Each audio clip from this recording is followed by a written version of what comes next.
Hey everyone, Tim Allard with Bass Pro One Source.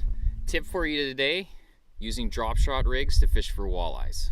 Alright, so let's talk about why drop shot rigs are so good. Well, one thing that's critical with this presentation is the sinker separated from the bait. So that does a few things. First of all, you're not going to have a lot of snags because your hook's elevated off bottom. Next, by elevating the bait off bottom, fish are going to be able to see it. Getting that up off the floor, it gives it a sense of vulnerability. It makes it really easy for walleye to launch an attack on the bait, and it's just always hovering in the strike zone. When it comes to baits, lots of stuff works on a drop shot. It's a great presentation actually for presenting live bait if you like to do that. I tend to use 3 to 4 inch finesse worms such as this. This is great. This is another excellent type of bait, like a little paddle tail, get a bit of thump going there, or a kind of finesse minnow type of bait as well.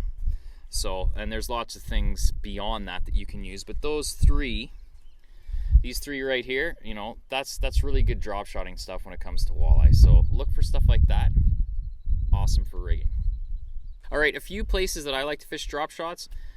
Structure, if you want to go straight down vertical presentation, it's going to shine on reefs, bars, rocky humps, any of those edges where walleye are going to kind of tuck in among rocks. Drop shot is great for just kind of probing those areas and getting into a fish's face. You can also cast a drop shot, and not a lot of people do this, and you really should, because it's just so effective at working areas. I love casting a drop shot on deep weed lines.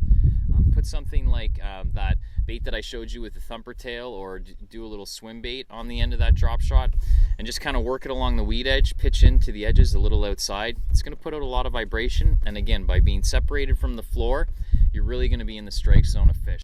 Drop shotting is also amazing for walleye in rivers. The current's going to make that bait dance. It's going to attract a lot of fish. So listen, if you're not fishing drop shots, you definitely got to give them a shot. We know they're popular for bass, but they catch just as many walleye if you give them a chance. For Bass Pro One Source, I'm Tim Allard. Thanks for watching, and stay tuned for more tips.